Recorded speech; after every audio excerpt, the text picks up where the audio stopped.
Okay, so we will make a start. So, good morning, everybody. Thank you for joining us today at the HR Breakfast Club. My name is Rachel Archer, and I'm the Client Services Manager within the Employment Law and Investigations Group at BAL Lawyers. As you will see today, the employment team have now returned to work, so we will be presenting today from our offices rather than our kitchens and bedrooms. Throughout today's webinar, if you're able to type any questions that you have in the Q&A box, which is the icon at the bottom of your screen, then we'll do a Q&A session at the end of the presentation. So we have two guest speakers for you this morning. Firstly, I would like to introduce Rebecca Richardson, who is an associate within our Employment Law and Investigations team. Rebecca, are you there? Maybe. Okay. Never a guarantee. Over to you, Beck. If you'd like to right. share your screen, and then I can switch my camera off. Let me see.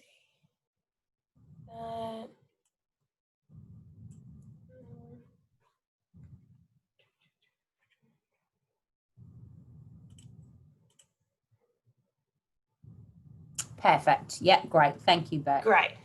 Okay. Well, good morning, everyone.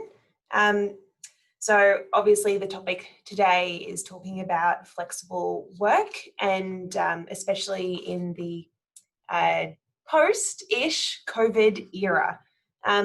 So from at least mid-March, it became clear in the ACT and indeed across Australia that many organisations would have to imminently transition to a working from home model with little warning, which lots of us did with varying degrees of success. Businesses that already had a culture of working from home and had the necessary infrastructure had smoother transitions than those who were left unprepared and scrambling to buy the dwindling stock of laptops. Today we're going to talk about the place that flexible work has in our businesses and whether or not that's going to change now that we've all had a somewhat involuntary taste of working from home. Okay, so as soon as working from home became sort of not really an option, the government made a number of changes to industrial instruments to make flexible working easier. So in particular, it made some changes to a number of modern awards. Obviously, modern awards have some pretty stringent requirements in them. So the government made some changes, such as extending the range of hours that employees could perform duties when working from home, or creating processes for employers to ask employees to work reduced hours, and also allowing employers to ask employees to reduce their annual leave in a wider set of circumstances. So there were also temporary changes made to the Fair Work Act, which we're all aware of because those came in the form of JobKeeper. And so not only was there the JobKeeper element, but if you were eligible for JobKeeper, you could make a number of JobKeeper directions to your employees, including to direct them to work from a different location than normal. So for example, to work from home. And you could also make various directions about employees' hours as well. So these are temporary changes that were brought in to assist everyone to move quickly to more flexible working hours, more flexible working conditions in general. At least in terms of the various changes to modern awards, I think those are supposed to end around the end of September. And I don't have the top of my head, but JobKeeper ends at some point too, and perhaps it's about that same time. The question is whether or not these changes become, extended for a period, especially given that we're now seeing a second wave of the virus in Victoria. Okay, Rachel, are you able to do the polls? I've got a couple of polls for everyone this morning, just regarding how everyone went with working flexibly. Okay. All right, so did you enjoy working from home? Okay, so I'll just give it a little while, wait for the results to come through.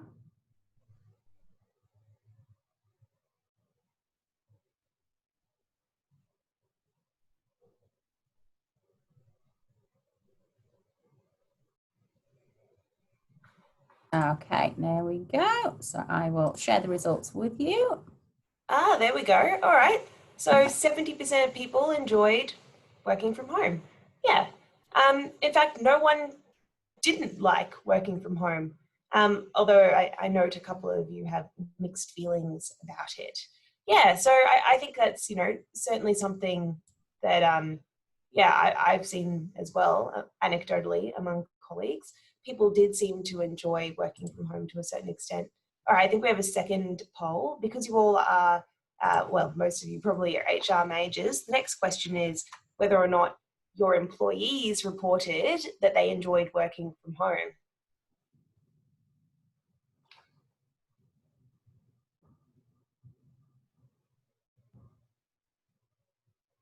Okay, just a few more seconds, wait for the results to come through.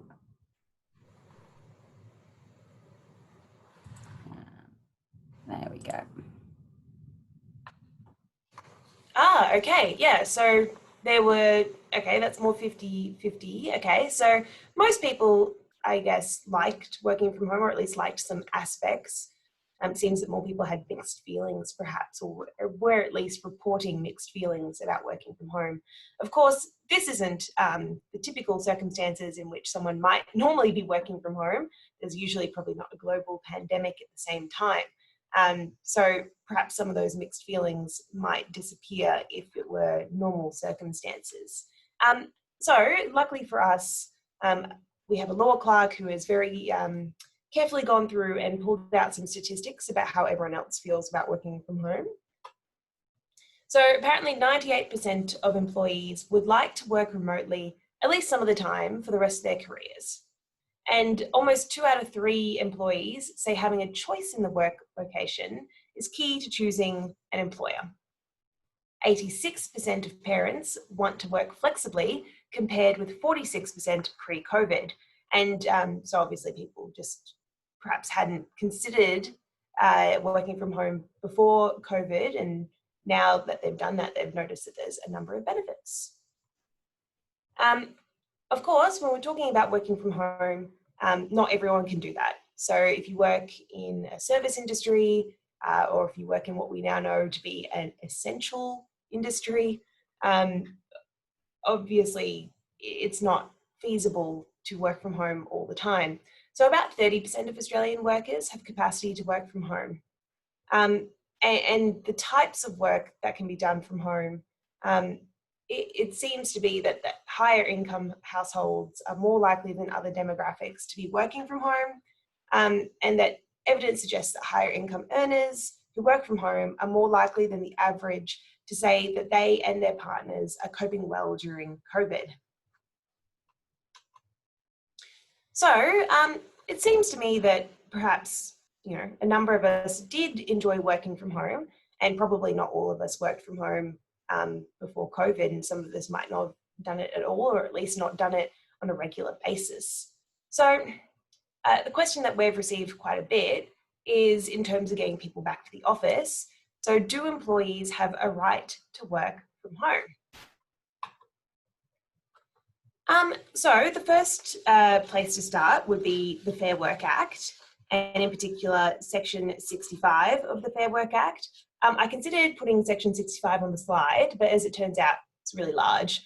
And often I find that non-lawyers don't find the legislation as interesting as lawyers. So I'll just do my best job at summarising it here for you. Under Section 65 of the Fair Work Act, employees who are parents of school-age children or younger, carers, people with disability, or people who are aged 55 or older, or people who are experiencing domestic violence, can make a request to their employer for a change in working arrangements relating to their particular circumstances. Such changes, for example, might include changes in hours of work. So parents might want to change the hours of their work so that they can arrange for school drop-off or pick-up, patterns of work, and locations of work. So for example, working from home. A request under Section 65 of the Act has to be in writing and must set out the details of the changes sought and the reasons for the change. The employer must provide the employee with a written response within 21 days and can only refuse on reasonable business grounds. So reasonable business grounds include the new working arrangements requested by the employee being too costly, or there is no capacity to change the working arrangements of other employees to accommodate the new working arrangements requested, or that the new working arrangements would simply be inconvenient or impact on productivity. Arguably, after we've all been through COVID and businesses mobilised quite quickly to make working from home more streamlined and an option for a lot of their employees, it's going to be more difficult for businesses to claim that they have a legitimate, reasonable business ground for refusal of a request. Previously, you might have said, well, we don't have the infrastructure, don't have the laptop, whereas now you may have been desperately purchasing up all those last laptops from JB Hi-Fi, and that excuse might not be available to you anymore. So the question is, what are the dangers of, not agreeing to a reasonable request in circumstances where you don't really have a reasonable business ground to refuse? Well, currently the Fair Work Act does not contain any mechanism by which the merits of an employer's refusal to grant a flexibility request can be examined. So an employer can consent to dispute resolution over the adequacy of their reasons. So for example, if any of you have enterprise agreements, often that will have a dispute resolution clause, or sometimes it might be in an employee's contract, or perhaps it might be in some form of other written agreement that the employer agrees to dispute resolution in certain circumstances. But absent any of those rights contained in those documents, there's no automatic right to arbitration. Having said this, a refusal of a Section 65 request will now certainly be much more difficult to explain, and that could form the bases of perhaps a discrimination claim in the future. Okay, so that's Section 65 is just for individuals who have particular circumstances, disabilities, care, responsibilities, etc. And what about other people? So other people who've just, tasted working from home life and decided that that works for them, that works for their lifestyle, not necessarily because they have any of those attributes that are required for Section 65. So, are you required to agree to flexible working arrangements for other people? The short answer is no. And but if you have agreed, do you need to have that agreement in writing? Well, not really, although it's not a bad idea necessarily to have it in writing. Now, my answer to the last two questions, so whether or not you have to agree, and whether or not that agreement should be in writing, those two answers should be qualified by you really need to check if there's any particular terms in the contract or any relevant enterprise agreement or modern award, or even a policy that you might have. Because if you've got something in any of those documents, then you'll need to comply with those processes. The next question that I've been getting quite a bit as well is about the dangers of working from home. So some research has shown that flexible work is not necessarily better. Indeed, perhaps for mental health, management can't walk around and physically check employees. Jobs with poor life-work boundaries may become oppressive. And not just dangerous, I guess, for everyone's mental health, also got to consider everyone's physical health as well. So employers have a continuing duty of care and need to continue to act consistently with their obligations under the Work Health and Safety Act. Employers are responsible to ensure workplaces are safe, and in a circumstance where an employee works from home, their home is now their workplace, and employers do have an obligation to ensure that that location is safe. So most employers tend to discharge this obligation by requiring their employees to fill out a safe working from home sort of checklist, check that there's no tripping hazards, check that there's no exposed electrical wires, that kind of thing. Yeah, all right, well, so that concludes my portion of the presentation this morning. So if anyone has any questions, please put them in the box and we might get to them at the end. Okay, thank you very much, Becky. I really appreciate that. Now for our second speaker, I'm delighted to introduce our very own HR manager, Helen Parrett. Helen, are you there? Hello. Sorry for the delay there. Thank you, Rachel. Okay, no problem. Thank you. Okay, over to you. Thank you very much.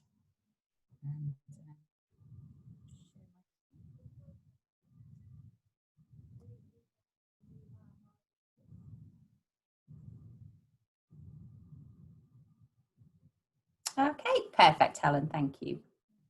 Thank you for your patience. And welcome to my office as well. What I would like to do following Rebecca's presentation is really talk a little bit more about the practical side of flexible working. And what I mean by that is looking at the flexible strategic plan and also looking at policies and everything as well. Totally agree with what Rebecca says, is that COVID-19 has come along.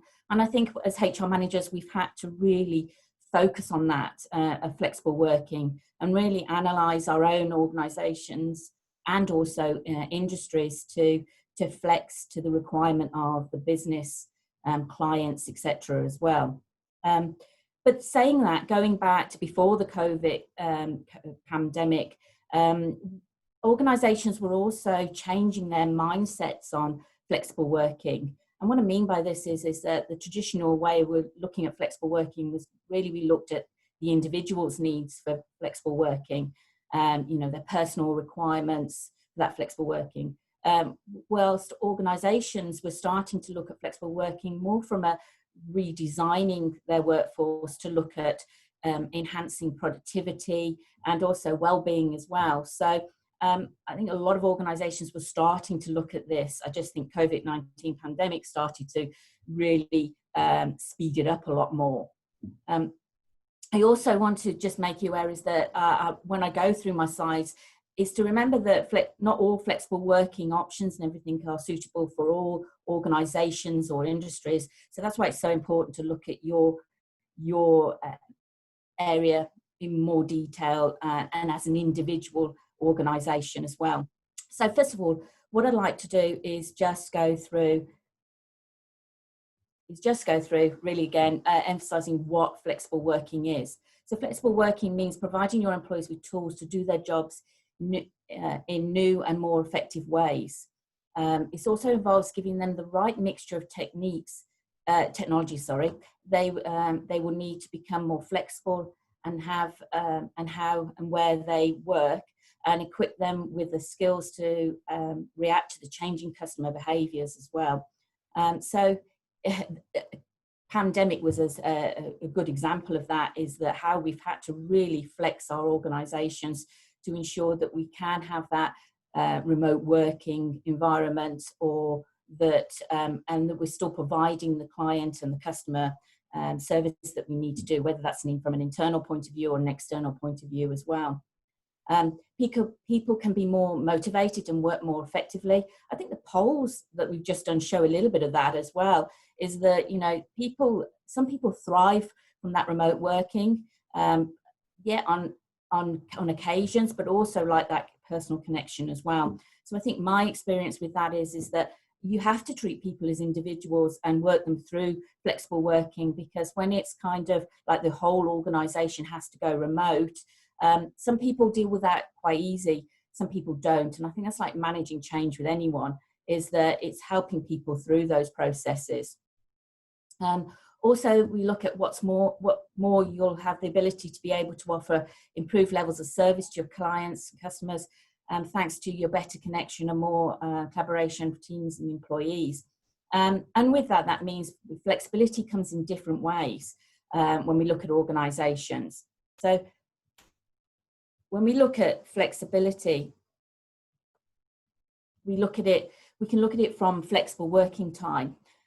So what I mean by flexible working time is that, that could be annualized hours, that could be flexible hours, that shift working hours, etc. as well. But it's starting to deciding on your flexible working goals. What do you want your organisation to be doing with flexible working time? What does your business need when it comes to flexible working? The world is changing, and our clients are changing. Their needs are changing as well. So they don't work within this category of 9 to 5 anymore. They work, they want the requirement to be able to call people at weekends, etc. like that. So it's looking at your businesses to try and flex that. And that's done by flexible working with time and being able to move people's working patterns as well. Schedules should be clear and agreed and coordinated between employees and managers. There has to be a total agreement between all, so that you can then ensure that the people embrace it. Embrace the time change, flexible times, and etc. as well. Also, objectives to be clear and define the objectives. So, make sure people know what is expected of them and how they do it as well, and how they reach those expectations. And also define ways of working, tools and processes. I'll go into a little bit more of that later, but that's meaning giving people exactly what it says, with the tools that they require to be able to do work at different flexible times or work remotely, etc. That leads me kind of directly into the next area of flexibility as well, looking at today, and that's remote working time as well. So the ability must be on demand, and what that means is that I think there is this feeling that, if somebody works remotely, I can't get in touch with them. I can't talk to them as like you could if you were in an office. So it's trying to break down those barriers and make sure that that can happen. You can contact people, through Teams, Zoom, redirect, having the ability and technology to be able to redirect phones and etc. as well. So there's lots of things to look at as well through that aspect. People should not be isolated. Percentage of the time should be on site. Again, I think that goes back to a little bit of what Rebecca was saying as well, is that is sometimes remote working, you have this isolation and then communication, a lack of communication, and mind plays tricks if you don't have that communication, and motivation goes down and morale goes down and everything as well. So it's important that you can touch base with your manager, or you can have a one-off face-to-face meeting with your manager at times as well, so you have that human contact basically. Strong people management and development tools as well. I think that goes along with what I've just mentioned a minute ago, that communication. Management styles need to change because a lot of our managers are used to managing people that are on site or in the office, etc., and deal with people face to face. Now we're living in a different world where it's managing people from afar, and how you do that. And I think communication becomes even more important with that kind of remote working, etc. as well. Okay. So the other area to look at is understanding your work style and role requirements as well. So with this, it means flexible working is not one size fits all, which I mentioned at the start. It's looking at your individual roles within your organisation and really getting down to that kind of what every task within that role, and how we can break down the barriers and how we can embrace flexibility, whether that's working remotely as well. So you might have done it one way before, where you can you had to get a signature from a manager, but can that be done electronically, authorization now? And it's just looking at all of the key processes and procedures to make sure that those barriers can be broken down. You might find there are some that can't, and that's where it's reviewing those and whether that kind of flexibility is suitable for your organization. Flexible working can be a way of enabling people to work in ways that help them to meet and change the needs of customers, collaborate better across teams, and find cleverer and more effective, cost-effective use of office space as well. I think that's key. I think flexibility helps with the whole client requirements. At the end of the day, that's what we require. We're here for in a, I suppose, in the private sector and also the public sector from an internal and external point of view as well. But our clients is trying to flex our business around that and the needs and the requirements, and flexibility will enable us to do that.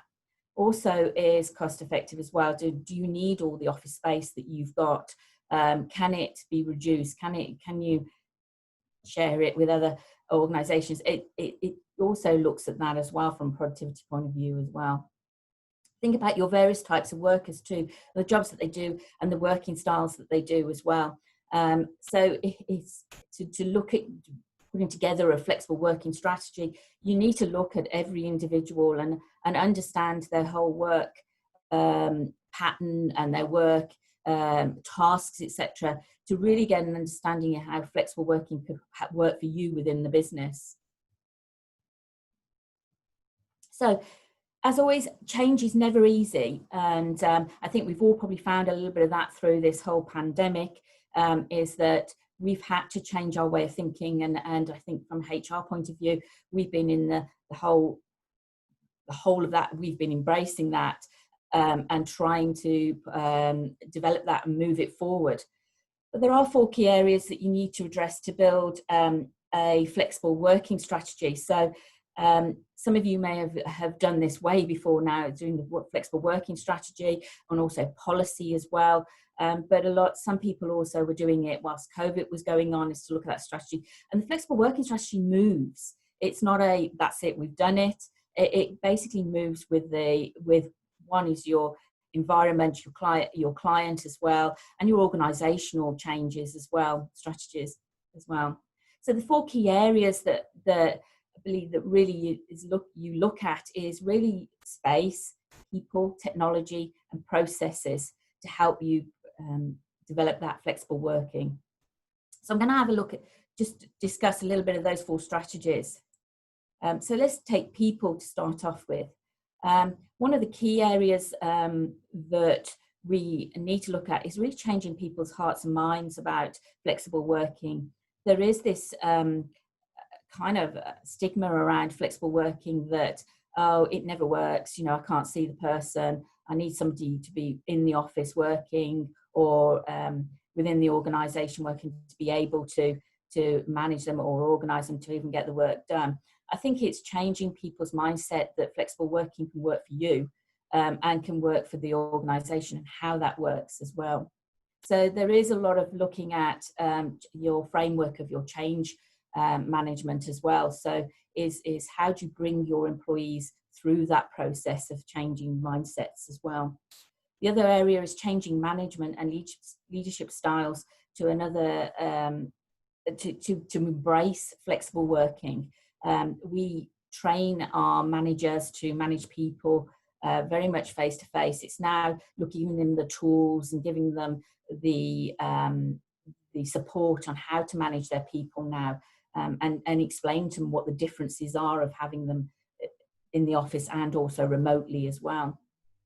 We also look at managers and colleagues alike can be themselves monitoring and judging people arriving at work as well. So that's again a little bit of stigma as well, is that I can see somebody, I know what they're doing.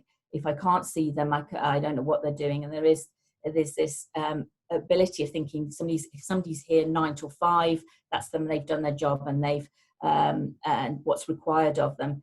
But it's changing mindsets and managers as well. It's not about actually the time they put in, it's actually what they produce as well. So it's changing measurements as well, and KPIs to measure really more productivity than it is the time they actually spend within on a task or on within the office as well. There's a good chance that once you have moved to flexible working model, you may still find resistance from the team, but that's again through your change management program and framework, is that you deal with that and you address it and you talk about it, and it's being open and talk about these things within your organisation and talk it out and see how things can be resolved and work better going forward. So that's people. The next area to look at is, is process.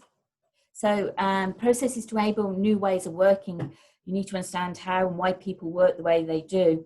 With working remotely, some processes have to change, very much from if you're requiring documents to be signed, stuff like that, is how do you do that when you're working remotely? Are you getting people to come into the office to get things signed each week and everything? Well, is that realistic, or is there a different way you can do that? Is there a different process that will allow you to do that? So when we went remote working, what we did was we reviewed all of our processes to say, right, okay, what can we do better, and how can our technology as well help us to reduce the face-to-face requirement that we need? So processes is a very important area when you come to flexible working. How many existing processes can be updated, improved if they change the way you thought about technology? Again, we have technology at our fingertips at the moment, and it's growing and it's progressing at a rapid rate. And sometimes we have software within our organisations that we don't really understand the whole of what it can do for us. It can even do more. So it's understanding the software that you've got, or software that you need to be able to enhance flexible working more, and make the processes more streamlined, to ensure productivity people can concentrate on the job that they require to increase productivity.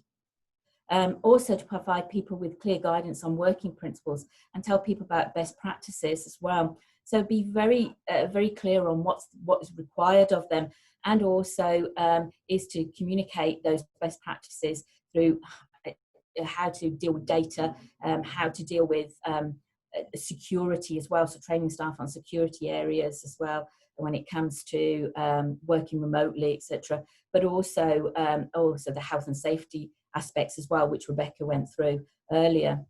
And as I mentioned before, communication isn't such an important factor. It is about being open and being honest with your people as well. And to keep reviewing the processes and keep reviewing how flexible working is going with individuals, talking to teams of how it's working as well, helps that process. Space is also a key area. Space is a little bit more of looking at changing how you think about space. Space has changed a little bit since the pandemic, because space used to be about why don't we look at hot desking and reduce our office space and everything like that, which is still viable, but also we have to think of the pandemic also is look at those WHS aspects of hot desking as well, and ensuring those are covered as well within those areas. But it is a thing to think about, but it's also about looking about, do we need to go be in a large meeting room? Do we need a large meeting room when we have technology like Zoom and also Teams as well that can help us do that as well? It's also important to consider the budget you have available. If you're going to change any layout or anything to reduce space or make smaller meeting rooms that become more cost effective, just remember that there will be some kind of output cost that you're going to have to put into that. But generally, when you do that, there is a long-term return on that when it comes to productivity. So those are some key areas to think about with space. Technology is probably the center of all of the key things to look at when it comes to flexibility as well. I don't think flexibility works efficiently if you don't have the correct technology in place. It really is the foundation of it. You need the right mixture of infrastructure as well, making sure you have the right software, the right applications, communication tools to enable people to work flexible. Again, going back to Teams, Zoom, and also accounting infrastructure as well, and how that's done remotely as well. Gain an understanding of which applications people need to do their jobs. Again, so whilst you're reviewing individual jobs for flexibility, it's understanding exactly what technology would help them embrace and work better remotely when doing that. Also, is to think about support for employees as well. Is your organisation considering, or does, is to offer help to pay for, of course, office facilities such as broadband connections and mobile bills as well within the whole flexible working strategy. Also, will you provide employees with access to help desk to offer remote IT support? Probably a lot of your organisations already have that support at hand, but also is making sure that your IT, if it's external or internal, has the skills to be able to support remote working as well. And they have the technology there as well. So, and also, do they work 24/7? Because of course you're looking at flexible times as well. So it's looking at that resource as well. Once you're clear on the current and future needs of your people, processes, space and technology, you have a better idea of the changes required to make your business more flexible. So of course, it's getting all the information together and understanding your business and how flexibility can help your business as well. And as I said at the start of it, not every business is going to be able to embrace all flexible working ideas and areas because of the business needs. But it's looking at how we can help as much as possible within our organisations from a performance and performance and also well-being as well for individuals. Okay, so really, if you enable flexible working time, your employees will be happier and more productive and satisfied as well. And I think that showed a little bit within the poll as well, that is what how people like to have that kind of, it doesn't have that structure where you've got to get up in the morning, get in public transport, commute. You can basically have your breakfast, get it to work and get really structured into it, and get focused on it, and you don't get distracted all the time from other things within the office environment. So from a business point of view though, I think flexibility helps when these key 3 M's is more, people become more productive, it becomes more profitable, and it becomes more flexible as well. So I think that's very key there. If you can get flexibility within your businesses, that helps with future looking at your business, and also helps you to change your business at a rapid pace that you have to for your clients and technology and everything else within also your industry that's changing. Okay, so to summarize all that, I think I put it into kind of 3 steps, and I think the first step really is plan. And what I mean by plan is know what the business wants to achieve. Also, evaluate your employee working styles and needs.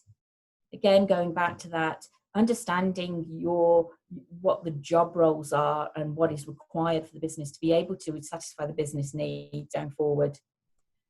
Also, build the business case as well. A business case to say why you think flexible working is going to work for your business, whether it's in small aspects or it could be the whole business looking at flexibility as a strategy as well.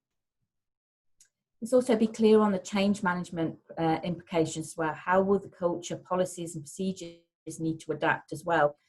It's not just about changing people's hours and just asking people to go and work at home. It is making sure that everything else around your business flows and works alongside the flexible working strategy that you're putting in place. That's step 1. Step 2.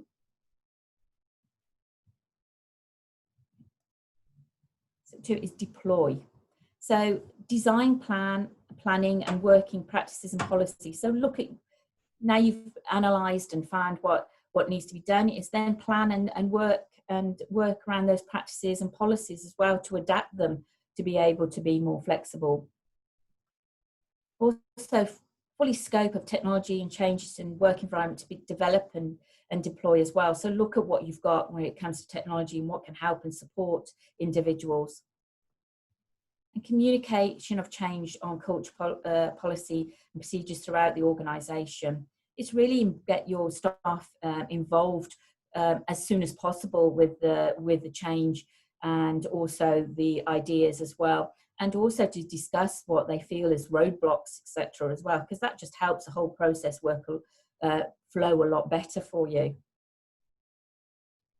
And also provide training support as well. And training are for managers. You've got WHS training as well, but also giving staff clear KPIs or clear goals of what's expected of them as well.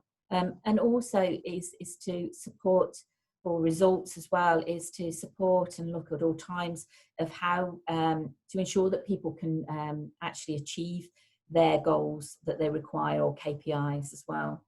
So next one is step 3, which is manage. So by managing this process, it's ongoing management of IT infrastructure and mobile technologies as well. So again, technology changes all the time, and it develops, and it can make life a lot more easier for individuals as well, to be able to have that flexibility and to work remotely as well. So it's keeping on top of those on new IT software, etc., and updates, etc., as well. Ongoing training and access to IT support as well, we talked about.